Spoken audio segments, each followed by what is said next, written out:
Hey everyone, and welcome back to my channel. My name is Josh and this is your stimulus check update for the second stimulus package for Friday, July 17th.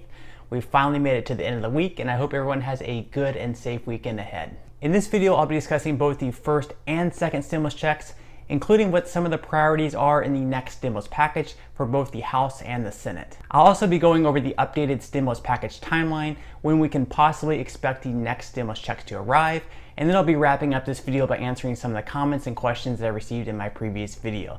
But first, if you wouldn't mind real quickly liking this video, giving me a big thumbs up, it really just helps with the YouTube algorithm in terms of pushing this video out to other viewers like you, and hopefully helping other people like you as well. Now, as I hope most of you guys did remember, the tax deadline was a couple of days ago on July 15th, after it got pushed back a few months due to the virus situation. The good news is, if you haven't already heard, the IRS has stated that they'll actually be paying interest on files returned by July 15th. The IRS website states, interest on individual 2019 refunds reflected on returns filed by July 15, 2020 will generally be paid by April 15, 2020 until the date of the refund.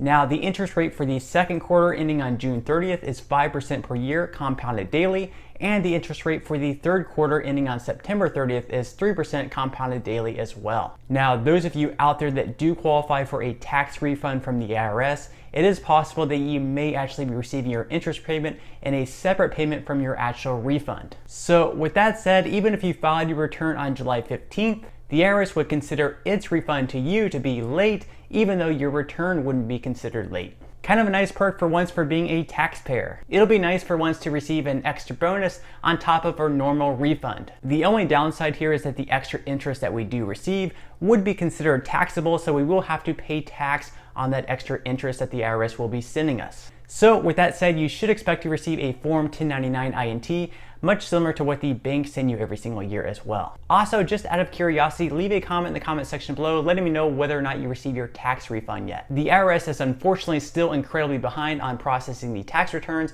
so most people probably still haven't yet received their refund. Okay, so with millions of people still not even receiving their first round of stimulus checks, it's leaving many people to wonder whether they're even eligible or if they're ever going to receive their first stimulus payment. Leave a comment in the comment section below letting me know whether or not you received your first stimulus check yet or not. Now, if you're one of the unlucky ones who still haven't received your first stimulus payment, the IRS is going to continue sending out more and more payments each and every week until everyone that gets paid that is eligible.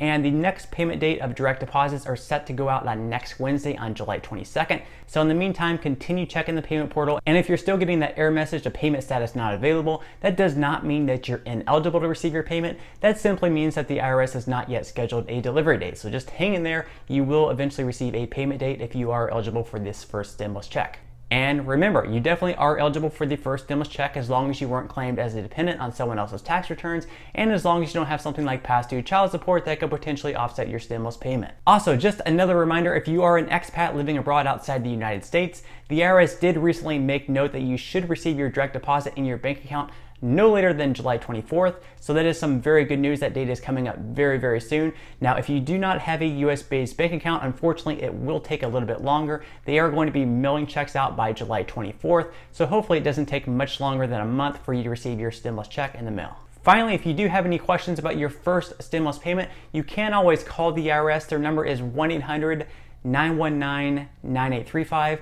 Now, I would recommend to call a little bit earlier in the day just because the hold times generally seem to be a little bit longer.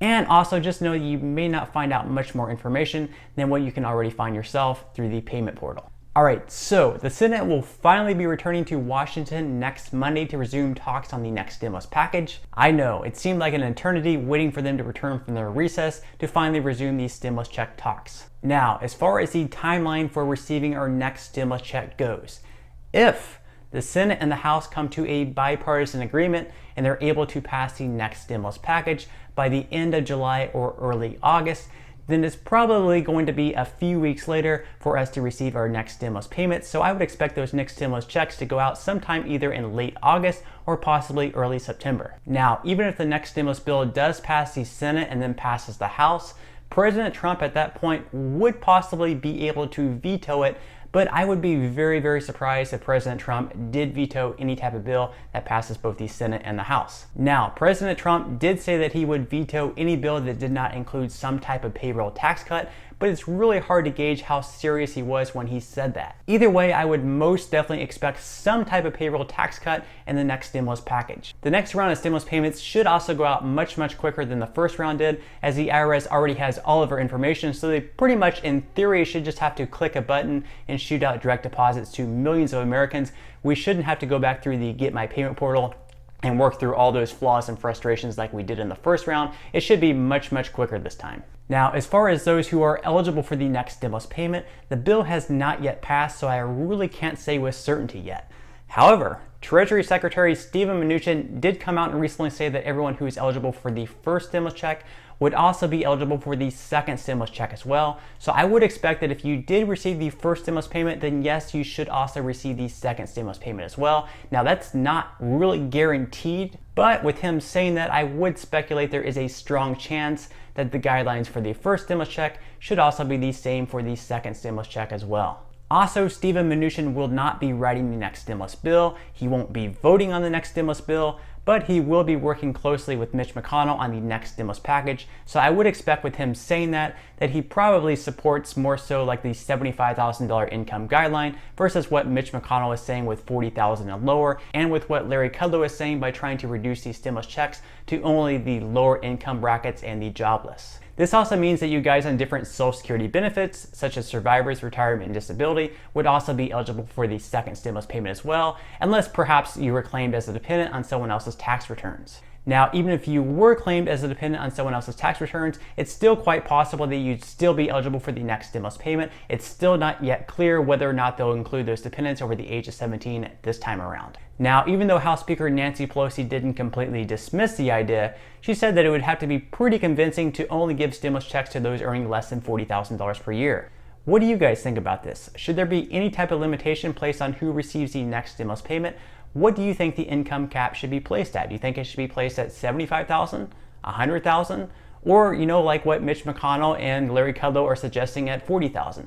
Leave a comment in the comment section below what your thoughts are on that. As far as the amount for the next stimulus check, that's up for debate as well. The easiest, most bipartisan amount would be another round of $1,200 stimulus checks. If you remember, the House already passed the HEROES Act, which included another round of $1,200 stimulus payments. Now, other lawmakers are actually calling on recurring $2,000 monthly payments, but those pleas really haven't gained too much traction. I will say that other countries like Canada are giving their citizens $2,000 per month, so I would say it's definitely possible, but I really don't see it happening with all that said. And of course, just to be fair, the United States government is also giving a $600 weekly federal unemployment boost, which is something that Canada is not doing. Now, as mentioned before, White House economic advisor Larry Kudlow is calling for the stimulus checks to be less than $1,200, which runs counter to what Donald Trump is saying, and him wanting to be the stimulus checks to be more generous than the Democrats and more than $1,200. However, in the end, I do believe that Congress will settle on the magic number of $1,200, just because it's probably going to be the most bipartisan number, being that $1,200 was the magic number that they settled on in the CARES Act. That and the fact that there are many other issues that they'll have to hammer out and negotiate on. The priorities for Mitch McConnell in the Senate in the next stimulus package will be on liability protection. This is a must for McConnell in order for the next stimulus package to pass the Senate. McConnell simply does not want to see the economy open back up, but then have business owners at risk of being sued by their employees and customers in relation to the virus, as long as they are acting in good faith. McConnell wants his liability protection to run for 5 years, dated back retroactive from December of 2019. Now, on the other hand, liability protection for business owners is not a priority for the House majority Democrats. What do you guys think? Do you believe that business owners should be shielded from lawsuits as long as they're acting in good faith? So as long as they're testing their employees, and as long as they're sending home employees that are sick, and they're trying to keep their employees and customers wearing masks, and they're acting in good faith of the situation, do you believe that they should be shielded from any type of lawsuits? Leave a comment in the comment section below, letting me know what your thoughts are on that. The number one priority for Nancy Pelosi in the House is state and local funding. In the HEROES Act, the House had nearly $1 trillion going towards state, local, and tribal governments. These funds would go towards first responders, health workers, and teachers in danger of losing their jobs because of this virus. President Donald Trump has made mention earlier that he has no interest on bailing out states where they have managed their funds poorly. In the end though, being that liability protection is a must for the Senate and that funding for state and local governments is a must for the House,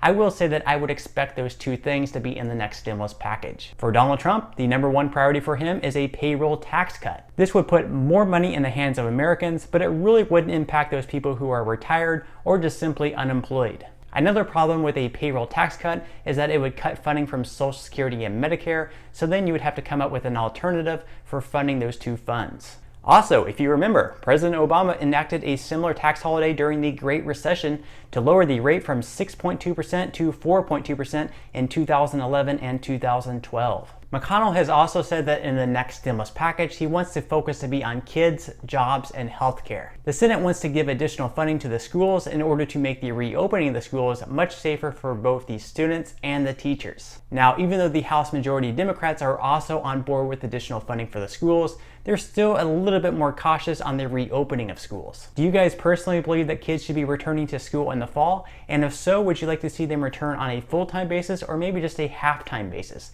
Let me know what your thoughts are in the comment section below. The Senate and the House have both highlighted the need for additional funding for hospital and testing as well. Additionally, there has also been bipartisan support for hazard pay for essential workers, so that's another thing I would expect to see in the next stimulus package. In the HEROES Act, for example, $200 billion was set aside for hazard pay for essential workers. Both the Senate and the House are also on board with additional funding for small businesses, which make me happy being that small businesses are the backbone of America. So additional aid for small businesses is another thing I would definitely expect to see in the next stimulus package. And finally, the biggest and perhaps the most important issue that the House and the Senate will need to work out and negotiate on will be on unemployment. The House majority Democrats want to extend the $600 federal weekly unemployment boost for another 6 months. The Senate majority Republicans, on the other hand, feel that giving out $600 on a weekly basis for the federal unemployment boost is simply too much, being that 2/3 of the people who receive this unemployment boost are earning more on unemployment than they were at their actual jobs, and 20% of the amount of people that are receiving unemployment are earning more than double than they were at their prior jobs. So they feel that this could possibly provide a disincentive to return to work. The Senate majority Republicans instead would like to lower the unemployment boost down to $400 on a weekly basis, and or possibly add in even something like a back to work bonus. The Senate majority Republicans are trying to encourage people to go back to work. With the current unemployment plan set to expire on July 31st, let's hope that the House and the Senate can both work together swiftly to get the next stimulus package in place. Now, with the House seeking $3 trillion in the next stimulus package and the Senate only seeking around $1.3 trillion in the next stimulus package, the biggest difference and the biggest crunch may be the overall spending in the budget for the next stimulus package. Okay, so at this point, I'm just gonna go ahead and answer some of the comments and questions that I received in my previous video. And if you have any other comments or questions for me, feel free to leave them in the comment section below. I do try to respond to as many comments and questions as I possibly can. And those comments and questions that I'm not able to get to, I do try to respond to some of the more popular ones in the next video in video form. So without further ado, let's go ahead and jump into the first comment of today's video. And that comment comes from Betty. Betty says, "Good morning, Josh. How about the people on SSI and Social Security that were claimed by a family member and did not receive the first stimulus check? Will they get the second stimulus check?" All right, thank you so much for that question, Betty. And unfortunately, since the next stimulus package has not yet passed, I'm unable to say with certainty. My guess is that most likely dependents will not receive anything in the next stimulus package. The HEROES Act included those dependents, and they were wanting those dependents to earn an extra $1,200 as well, but the Senate is trying to limit spending, so my guess is going to be something similar to the CARES Act, and in the CARES Act, the dependents did not receive anything, so my best guess right now is that dependents probably will not receive any type of stimulus check. All right, so the next question of today's video is from Sandra. Sandra says, "What about the second stimulus check for people on Social Security? Will they be getting this because I am on Social Security and I only get $595 a month?" All right, thank you so much for that question, Sandra. Now, Treasury Secretary Stephen Mnuchin did come out and say that everyone who received the first stimulus payment would also be eligible for the second stimulus payment as well. So if that's true, even though he's not going to be the one writing the bill or voting on the bill, my best guess is that since he is working with Mitch McConnell, that is probably going to be true. So people on Social Security should receive the second stimulus payment as long as they're not being claimed as a dependent on someone else's tax returns.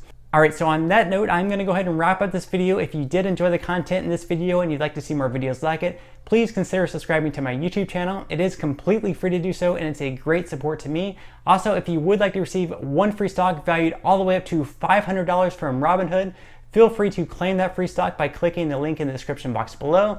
And until next time, I'll see you guys, and I hope you have a great day today.